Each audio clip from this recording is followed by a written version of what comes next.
오늘은 4장 1절에서 5절까지만 좀 보겠는데요. 4장 1절에서 5절까지만 보겠다는 말은 이렇게 짧지만 이 내용들의 의미가 있기 때문에 5절까지만 좀 잘라서 보도록 하겠습니다. 같이 1절의 말씀을 한 번 더 읽어보도록 할까요? 다 같이 읽겠습니다. 시작. 그날이 오면 주님의 성전이 서 있는 주님의 산이 산들 가운데서 가장 높이 솟아서 모든 언덕을 아래로 내려다보며 우뚝할 것이다. 민족들이 구름처럼 그리로 몰려올 것이다. 네, 이 표현은 이제 3장까지의 하나님의 그 심판의 메시지 이후에 이 하나님의 종말론적인 회복, 또 완전한 하나님의 나라를 이렇게 선언하고 있습니다. 완성적 의미겠죠. 뒤에 내용들이 다 그런 겁니다.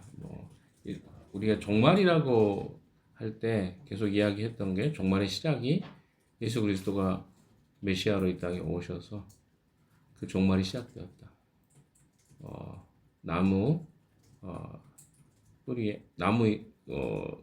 나무에 도끼가 놓이는 그 시점, 그게 종말이거든요. 나무가 넘어가지 않았더라도 나무 뿌리에 도끼가 놓이게 되었다. 바로 예수 그리스도의 오심으로 그 종말은 시작됩니다. 그러나 그 종말이 시작됐다 그래서 완전한 종말이 종결된 건 아니죠. 지금도 우리는 그 기간에 살고 있습니다. 예수 그리스도가 오셔서 다시 오시겠다고 하신 그 종말의 그 가운데 서 있는 거죠. 근데 지금 이 이스라엘 백성들은 그런 시기가 아니죠. BC 이게 거의 500, 600년 이때잖아요. 700년 이때니까. 그러면 아직도 예수 그리스도 오시기 전입니다. 이 두 가지를 다 기억해야 돼요. 그래서 그리스도 메시아가 오시고 또 마지막 종말의 시점까지가 이 미가서에 기록되어 있는 겁니다. 두 가지가 다 언급되어 있는 거죠. 예, 그런 의미를 생각하고 오늘 표현을 보셔야 돼요. 그럼 왜 갑자기 중간에 심판이 나왔다가 왜 사장에는 이런 하나님의 회복의 메시지가 완전한 종말의 그 끝에 가서 어떤 나라가 세워질 것인가에 대한 이야기를 하고 계실까요? 제가 여러 차례 이야기 드렸는데 다시 한번 반복하겠습니다. 예언의 메시지는요, 특별히 구약의 소선지서의 이 미래에 대한 예언의 메시지들은 전부 현재에 대한 희망을 주기 위해서 주시는 그 미래적 메시지들입니다. 그러니까 미래에 일어날 일들을 현재 미리 이야기하는 것은요, 현재의 고난과 어려움을 겪고 있는 하나님 백성들에게 희망과 소망을 주기 위해서 그런 예언들을 하는 것이죠. 미래에 그런 일이 일어나는 게 미래의 사람들이 이런 일이 있을 것이다 말하는 게 무슨 의미가 있겠어요? 현재를 살고 있는 사람들에게는요, 그것이 희망을 갖게 됩니다. 우리가 이런 거죠.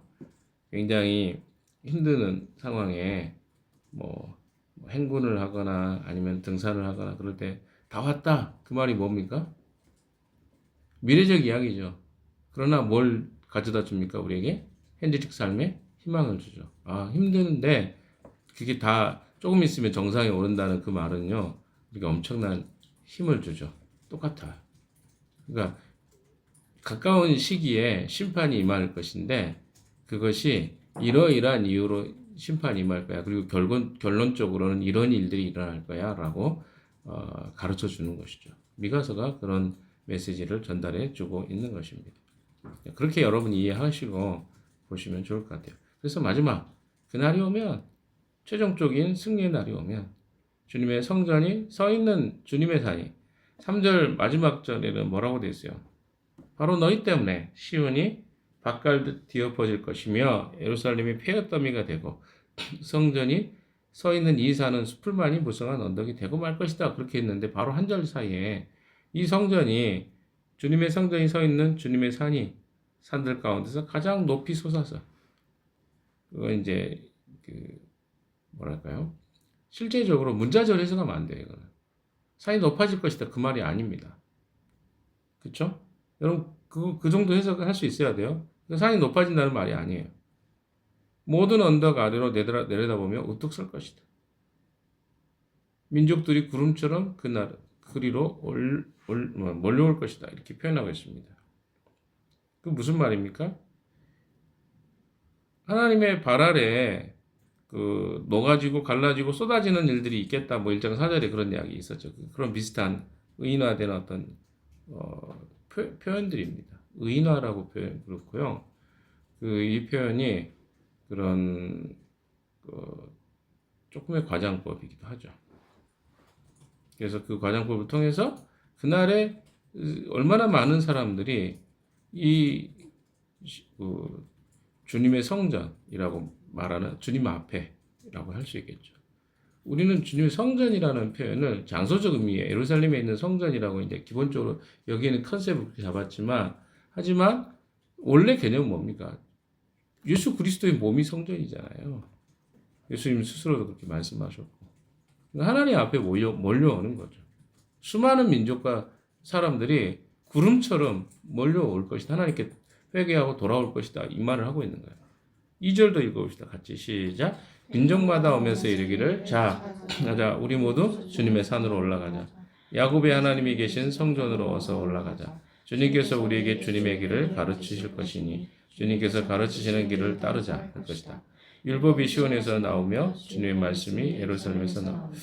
굉장히 유명한 그 말씀이죠. 미가서의 이 4장 2절은 노래들로도 그러니까 찬양으로도 많이 나와 있는. 혹시 여러분 들어보셨나요? 오라 우리가 여호와의 산에 올라 뭐 이런 찬양이죠. 그래서 율법이 시온에서 나오고 주의 말씀은 예루살렘에서 뭐 이렇게 찬양 있잖아요. 오라 우리가라는 그 찬양 아주 유명한 미가서 말씀이거든요. 근데 거기에 미가서 말씀은 무엇입니까? 의미는 하나님 앞에 나아가게 될 것이라는 거예요. 누가? 모든 민족이 수많은 사람들이 이렇게 고백하게 될 거라. 하나님 앞에 나아가자. 근데 다 뭡니까? 이제는 이스라엘 민족만이 아니라 수많은 민족의 사람들이 하나님의 이름을 부르고 찾고 하나님 앞에 나아가기를 갈구하는 날이 올 것이라는. 우리가 하나님 만나러 예루살렘 가지 않잖아요. 성주 순례만 가야 하나님 만납니까? 아니잖아요. 이미 말씀이 선언됐어요. 그래서 선포됐고 그게 오늘날 우리에게 증거가 됐잖아요. 그래서 수많은 사람들이 어떻게 하고 있어요? 하나님 찾고 있잖아요. 우리가 그 당시로 보면 이방 사람이잖아요.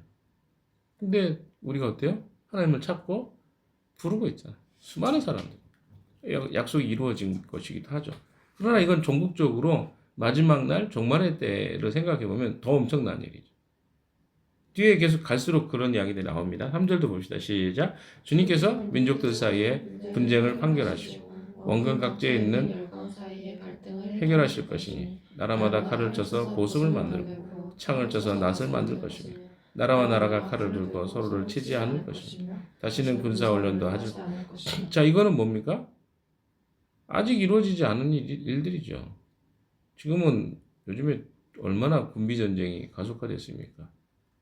이 이야기는 아직 완성되지 않았어요. 이 말은 뭡니까? 이거는 진짜 최종적으로 주님이 재림하시는 그 때를 이야기할 겁니다. 종말의 그 날에는 이런 일이 일어난다. 분쟁이 판결되고 하나님 심판하시는 거죠. 원근 각지에 있는 열강 사이의 갈등을 해결하실 것이고 나라마다 칼을 쳐서 보습을 만들고 보습이 뭡니까? 땅을 파고 또 기경하는 도구잖아요. 뭘로? 무기로 그렇게 하겠다는 거죠. 그래서 나라와 나라가 칼을 들고 서로를 치지 않을 것이며 다시는 군사훈련도 하지 않을 것이다. 이거는 지금 이루어지지 않은 시기의 내용입니다. 마지막 날 완전 최종적 심판. 그러니까 이 두 가지가 다 있어요. 이 종말의 시기부터 종말이 완성되는 시기까지 여기 다 언급되어 있는 것입니다. 4절도 봅시다. 시작. 사람마다 자기 포도나무와 무화과나무 아래 앉아서 평화롭게 살 것이다. 사람마다 아무런 위협을 받지 않을 것입니다. 이것은 만군의 주님께서 이거 누가 약속했다고요? 하나님이 약속하셨어요. 이것은 그대로 이루어질 것입니다. 절대적 평화의 개념이죠. 평화의 시대상이 포도나무와 무화과나무 아래 앉아 있는 이런 모습으로 형상화되고 있는 것입니다. 평화로울 때 하는 일이죠. 특히 여기 보면 사람마다 자기 포도나무 아래라고 표현되어 있습니다. 각각이라는 말은 뭡니까? 모두가 라는 말이죠.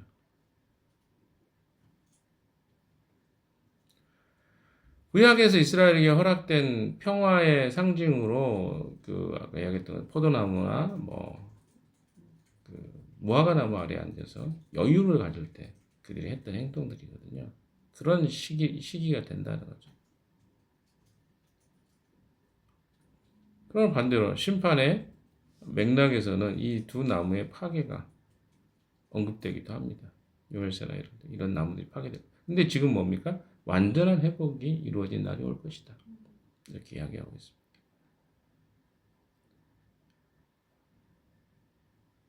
여러분, 이런 날이 정말 올 거라고 믿으십니까? 잘 안 믿죠. 근데 여기에 뭐라고 표현되어 있어요? 여호와의 말씀입니다. 하나님 말씀하고 계십니다. 그럼 우리가 그것을 뭐라고 생각해야 돼요? 믿는 게 믿음이에요. 여러분, 이거는 뭐라 그러죠? 우리가 말하는 무조건 믿는 게 아니에요. 무대포로 믿는 게 아니에요. 말씀을 신뢰하는 거예요. 그러니까 사실인지 사실이 아닌지 확인하지도 않고 믿는 거를 우리가 광신이라고 그러죠. 확신 없이 믿는 거죠. 자기가 믿고 싶은 대로 믿는 거. 근데 성경이 이것은 하나님의 약속이다. 그렇게 말씀하셨어요. 잘 안 믿어줄 수 있어요. 근데 그걸 사실로 받아들이는 게 믿음인 거예요. 이 정도는 여러분 아셔야죠. 그러니까 우리가 성경의 이야기들을 어떤 건 사실이고 어떤 건 사실이 아닌지 어떻게 알 수 있습니까? 아니 주님이 약속하신 거 있잖아요. 약속들이 있어요. 이 날이 반드시 올 것이라는 거예요. 뭐라고요? 만군의 주님께서 약속하신 것이다. 만군의 주님이 누구십니까? 하늘과 땅을 통치하시는 분이시라는 거예요. 다른 나라 열방과 비교할 수 없는 강력한 힘을 가지신 그분이 약속하고 있는 이 날이 올 것이다. 온 인류가 회복되고 전쟁이 그치고 다투지 않고 평화가 오는 날이 올 것이다. 그걸 이제 이 미가서에서 이야기하고 있는 거죠. 마지막으로 5절 한번 봅시다. 5절 시작. 다른 모든 민족은 각기 자기 신들을 섬기고 순종할 것이다. 그러나 우리는 언제까지나 주 우리 하나님만 섬기고 그분에게만 순종할 것이다. 이 이야기는 뭐를 합니까? 아까 제가 이야기 처음에 드렸죠. 이 선지서의 목적이 뭐냐? 지금 하나님을 섬기는 게 퍽퍽해요. 유다 민족에게도 하나님을 제대로 섬기는 사람이 있었죠. 많지 않아서 그렇죠. 아합의 시대에도 북왕국 이스라엘에 7천에 남겨진 사람이 있었습니다. 엘리야에게 그 하셨잖아요. 엘리야가 낙심했을 때 내가 남겨놓은 7천의 바알에 무릎 꿇지 않은 7천의 사람 남겨놓았다. 가장 이스라엘에 어두웠던 시기에도 그랬어요. 그러면 생각해 보십시오. 남유다에 얼마나 많은 하나님을 섬기는 사람이 있었을까요? 대다수의 사람들이 배교하고 하나님을 떠났지만 여전히 하나님을 신뢰하고 섬기는 사람들이 있었습니다. 그런데 그런 사람들 입장에서는 어땠을까요? 이런 불안과 심판에 대한 이야기들, 또 이스라엘 민족이, 유다 민족이 망하게 된다는 이야기는요, 그들이 절망과 같아요. 그래서 어때요? 불안이 엄청나게 많았겠죠. 여러분, 우리가 하나님을 섬긴다고 하지만 때로는 이런 나라의 위기, 예를 들어서 우리나라로 보면 실제로 일제강점기 같은 때 크리스천이 많이 있었잖아요. 그때 어떤 마음이 없겠습니까? 실제로 많은 그리스도인들이 배교를 했어요, 실제. 그러나 여전히 하나님 끝까지 섬겼던 사람들도 있습니다. 그래서 제가 이야기도 여러 차례 드렸지만 일제시대 때 가장 많이 설교됐던 성경 본문이 요한계시록이라니까요. 왜? 힘드니까. 소망이 없으니까. 자꾸 어때 주님이 오시는 것에 대한 메시지를 많이 해요. 그래야 희망이 생기니까. 미가서에 있었던 사람들에게는요, 이 메시지는 절망이지만 또 다른 희망이었습니다. 왜? 다른 모든 민족은 그래서 각각 자기 신들을 섬기고 순종할 것이다. 각 나라는 그렇게 살았어요. 그러나 우리는 언제까지나 이 말씀의 힘을 얻어서 언제까지나 주 우리 하나님만을 섬기고 그분에게만 순종할 것이다. 이걸 다짐하고 있는 거죠. 이 하나님 백성의 고백입니다.